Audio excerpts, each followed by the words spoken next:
Really wanted to focus on big gameplay systems that would basically force players to throw their existing strategies over their shoulder and try to figure out the whole thing all over again. So with religion, espionage, the city-state system, the way that combat works, there's just a lot of meat here for any average Civilization fan to really dig into. It's great now that we have the expansion. We have 34 different civilizations to play. So that's a lot of choice right there. But once you latch on to a couple of your favorite civilizations, you tend to play them a lot. And I don't like to play them the same way every time. A lot of the civilizations that we added have really unique and powerful traits because we didn't want it to be just a numbers game. But I'd wanted these all to feel like unique, cool gameplay elements that really fit in with the civilization that they were using. But we also wanted to reflect the fact that Carthage evolved out of the Phoenician sea power, and they actually were very good at establishing a trade network of port cities all around the Mediterranean coast. So they get free harbors, and then to reflect that ability to get up over the Alps and attack the Romans, they actually are the only civilization that can move units over mountains. Austria is a really cool addition for a couple of reasons. Ed wanted it there to flesh out kind of the whole European experience. He's using it in his scenario into the Renaissance because it's part of that whole religious conflict area that he wanted to go into.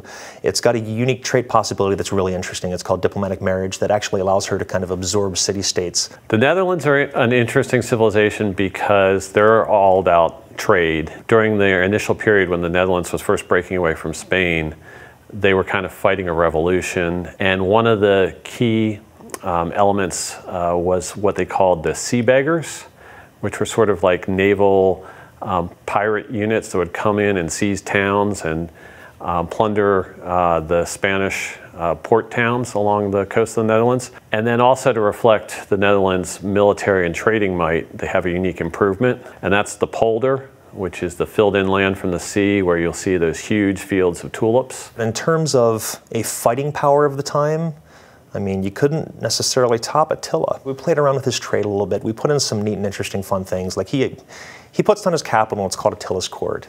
And then he kind of steals the rest of his city names from everybody else in the game. So you might actually see some of those low-lying city names from everybody else's civilizations, and he's taken and he's using them for himself. And naturally, it's another horse culture. It'll fit really well with that whole Genghis feel of things. Now, the cool thing about Ethiopia is it's the only African country that was able to withstand the period of European colonization. So they're the only holdout that was never part of a European colonial empire. And so we wanted to reflect that in their civilization's traits. So we wanted them to be very, very difficult to take out and conquer. And even though they might not be the biggest or the most powerful civilization, we still wanted them to be strong defensively. So that's the way their trait works.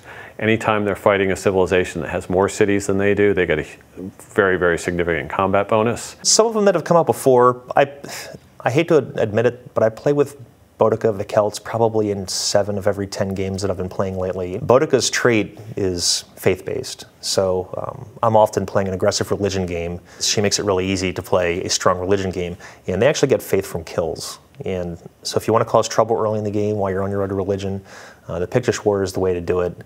Having played Civ 4, I loved the way religion spread across the map and sort of had this historical immersion element drawing you into the game, and it was very interesting to see, you know, where Buddhism spread and which civilizations adopted it and that kind of thing. But I wanted it to have more of an impact on the way the game played out. I wanted those religions to be very, very meaningful in terms of who had which ones and whether you could get the bonuses from one into your cities. There are other more interesting, unique units in the game as well. I mean, you mentioned Attila. His battering ram is absolutely devastating. He gets it as a spearman replacement. So it's not your typical unit replacement in that you're replacing the spearman with some other guy that kind of holds something like a spear.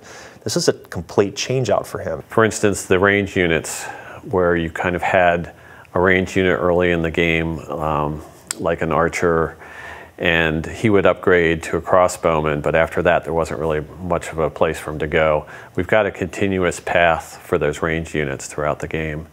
So aside from all the new civilizations that we have, the units, all the content that people generally like to see in an expansion, we also put in a lot of big new systems. I mean, we've overhauled the combat. Obviously religion, I'm sure a lot of people have read about, is a big new system. Espionage. We've overhauled a lot of the AIs, the way the naval combat works, the way the city-state system works. So there's going to be a lot in there for a lot of people.